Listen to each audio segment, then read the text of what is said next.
Hi friends, అందరికీ first time నా channel ఎవరైనా చూస్తే సబ్స్క్రైబ్ చేసుకోండి.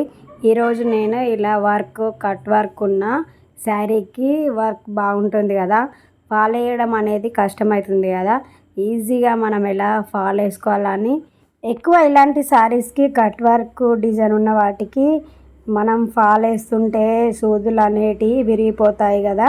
ఇక్కడ చూడండి, నేను వీడియోలో చూపిస్తున్నా. ఫస్ట్ మనకు శారీ స్టార్టింగ్ అయినప్పుడు ఇలా ఉంటుంది. వర్క్ వచ్చిన దగ్గర నుంచి ఇట్లా ఎక్కువ ఉంటుంది కదా శారీ అక్కడ. అప్పుడు దాన్ని ఎక్కువ ఉన్న క్లాత్ని మనం ఏం చేయాలి, ఇట్లా మడిచి మనం ఆ లెవెల్కి వచ్చేటట్టు కుట్టుకోవాలి. నేను వీడియోలో చూపిస్తాను. అది కూడా అట్లా మలిచి కుట్టుకుంటే ఆ కట్ వర్క్ అనేది స్ట్రేట్గా అయిపోతుంది శారీ.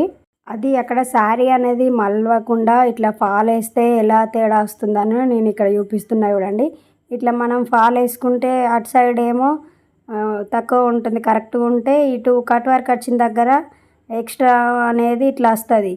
అప్పుడు ఫాల్ అనేది ఎక్కువ తక్కువ అయిపోయి కరెక్ట్గా మంచిగా కనిపించదు, వేసుకోవడం కూడా కష్టమవుతుంది. అందుకే అట్లా ఎక్స్ట్రా ఉన్న క్లాత్ని మడిచి కుట్టుకుంటే కట్ వర్క్కి సమానంగా ఉంటుంది. అప్పుడు మనం ఈజీగా ఫాల్ వేసుకోవచ్చు.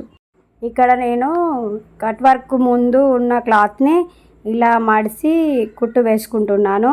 అప్పుడు కట్ వర్క్కి సమానంగా వస్తుందని చెప్పిన కదా, దాన్ని ఇక్కడ స్టిచ్ చేస్తున్నాను నేను. ఇక్కడ నేను ఫాల్ అనేది కట్ వర్క్ ముందు స్టిచ్ చేయాలి కదా, అది స్టిచ్ చేస్తున్నాను. కట్ వర్క్ దగ్గర ఎలా సింపుల్గా వేసుకోవాలి, ఫాల్ వేసుకోవాలనేది కూడా చూపిస్తాను. చూడండి, ఇక్కడ నేను డబుల్ సైడ్ ప్రీమియం టేప్ ఉంటుంది కదండి, అది ఐరన్ చేస్తే 2 సైడ్ మనకు గమ్ లాగా స్టిక్ అయిపోతుంది.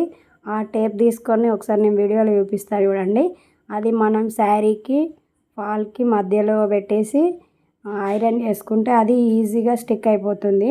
ఇక్కడ నేను మీకు చూపించడానికి ఒక చిన్న ముక్క తీసుకొని ఐరన్ చేసి చూపిస్తాను. తర్వాత ఫాల్ మొత్తానికి కూడా సేమ్ టేప్ని కంటిన్యూగా పెడుతూ చేసేస్తాను. ఒకసారి చూడండి, ఇప్పుడు ఐరన్ చేస్తే ఎలా స్టిక్ అయిపోతుందో.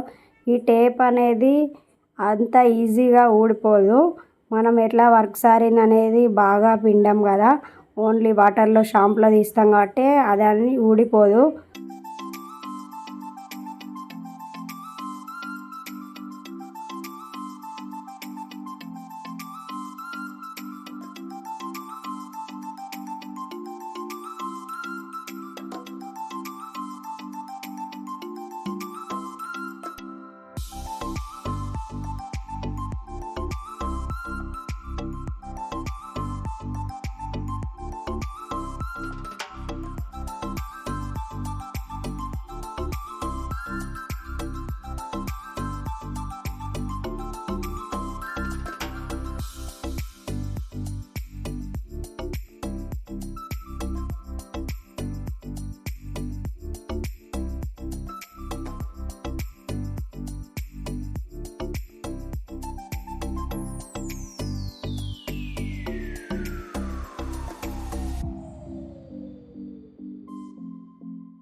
ఇలా ఐరన్ చేస్తే చూడండి, ఇలా ఊడిపోదు. ఎంత గట్టిగా అయినా ఎట్లా మనం ఇది షాంపూలో తీసేస్తాం కాబట్టి అది ఊడిపోదు.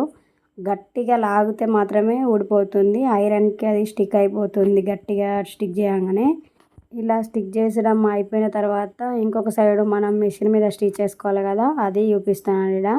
అది స్టిచ్ చేసుకోవడం అయిపోయిన తర్వాత ఇంకొక టిప్ కూడా చెప్తాను.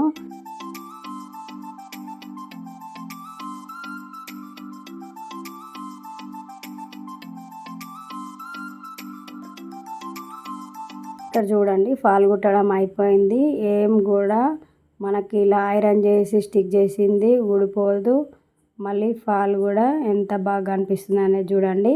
మనకు అది ఊడిపోతుంది అని ఏమన్నా భయం అనిపిస్తే ఇలా నేను వీడియోలో చూపించిన విధంగా సూది దారం తీసుకొని ఇలా స్టిచ్ చేసుకుంటే ఇంకా స్టిఫ్గా ఉంటుంది, ఊడిపోకుండా కూడా ఉంటుంది. అది ఊడిపోతుంది అని భయపడే వాళ్ళకు నేను ఇలా కూడా చెప్తున్నాను, పంపకం చేసుకుంటే ఈజీగా అయిపోతుంది. వీడియో ఎండ్ వరకు చూసినందుకు థ్యాంక్ యూ. వీడియో కనుక నచ్చితే లైక్ చేయండి, షేర్ చేయండి, కామెంట్ చేయండి.